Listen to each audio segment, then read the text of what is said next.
essential to living. It's a natural, instinctual, and habitual part of every person's life. What is not so natural or essential are the additives and so-called natural flavors that are in just about all of the packaged foods in the United States. If Americans realize what they're eating and feeding to their children are chemicals and substances that have been banned in other countries due to health hazards, and how lax the Food and Drug Administration standards and regulations are, no one would ever want to eat processed foods again.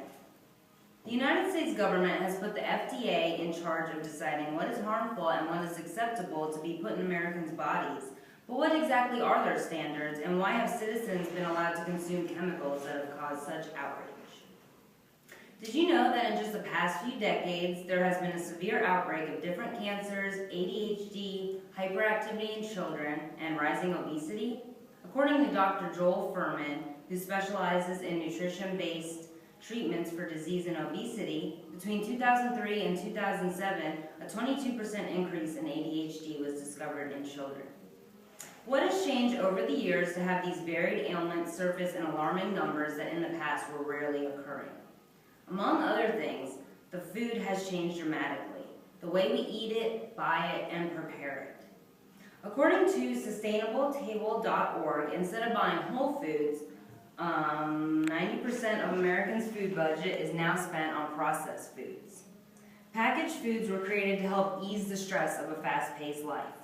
These ready-to-eat foods are meant to have a long shelf life and therefore include preservatives to preserve them.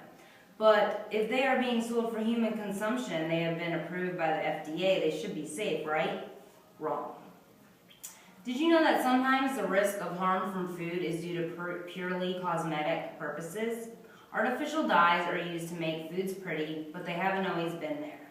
According to Dr. Fuhrman, consumption of artificial dyes have increased 5 times since 1955. This means the FDA could ban these chemicals if they wanted to because they're useless and harmful.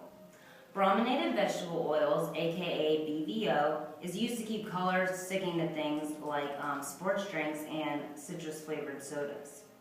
Bromine is the chemical used to make carpets fire-resistant, and drinking it leads to birth defects and damage to vital organs. Artificial food dye, which is in everything from Kraft mac and cheese to candy like M&Ms, can lead to hyperactivity in children and brain cancer. Even though color dyes are proven to cause health complications, the FDA approves them and even calls them safe on their website.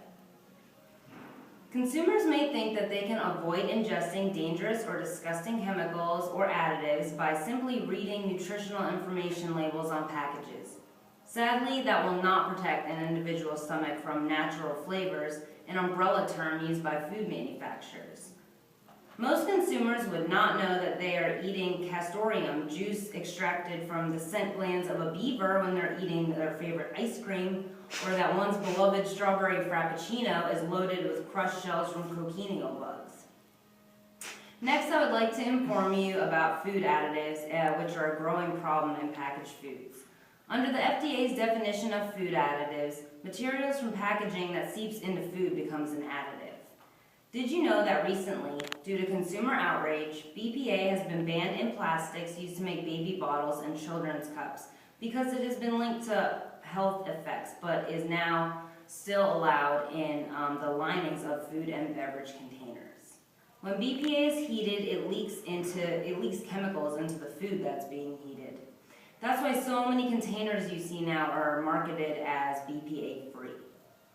In researching the links between food additives, cancer, and ADHD, on the government food safety website, foodsafety.gov, the FDA does admit that there have been times when they have found an additive may be unsafe, and in those situations, the FDA can come in and seize products from the manufacturer.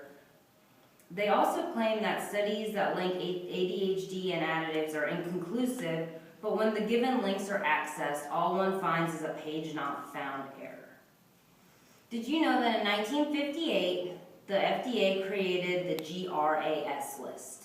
The GRAS is an acronym for Generally Recognized as Safe. According to this program, foods that have been around for a long time are generally recognized as safe, even without being tested. In just a quick search through the pages of this substance list, a few stood out as unsafe. BHT is just one hydrocarbon away from being butane, and its close relative BHA are found in many foods as preservatives that may be implicated in health effects.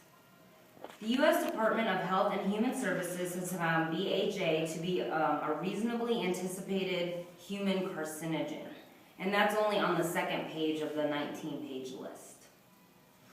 Did you know that the FDA is not only responsible for food, but is also in charge of human and veterinary drugs, cosmetics, biological products, products that emit radiation, and medical devices? Perhaps America needs just a food administration. According to recent news reports, consumer outrage is becoming greater and headway is being made, but not nearly fast enough. Thank you for allowing me time out of your busy day to inform you about the way Americans' food has changed, the FDA, and their practices. Yay! That was